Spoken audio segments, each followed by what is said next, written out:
Hi mga kanyamis! Isa sa mga OG Chinese restaurant na alam ko ay itong Gloria Marie's. Kumain kami sa MOA branch nila at ito ang experience ko. Sino ba nagpauso ng crab stick sa cold cuts? For me yan, nakaka-disappoint dahil OG Chinese resto nga siya. Pati yung tofu at parang hambayan, ewan ko, medyo sablay para sa akin yung mga ingredients. Pero not bad yung lasa. Nag-enjoy rin ako sa jellyfish nila as usual. Yung corn soup nila para sa akin, not good rin. Yung corn soup niya parang hindi ko ganun kagusto. Parang kulang yung lasa.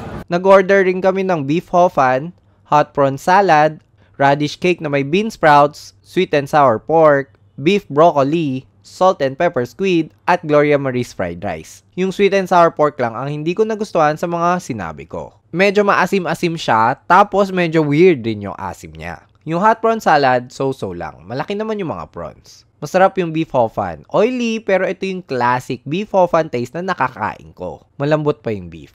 The best naman sa mga na-order namin yung salt and pepper squid. Sa experience ko, bihira ang flavorful na salt and pepper squid, kaya winner sa akin to. Yung fried rice, not bad rin. Ang ganda nung rice niya. Sinamahan pa nung crispy scallop ata niyan for that added bite. Not bad na dito. Masarap kung masarap yung food. Sa price, feel ko medyo average lang kasi malaki-laki naman ang mga serving. Follow for more gutuman.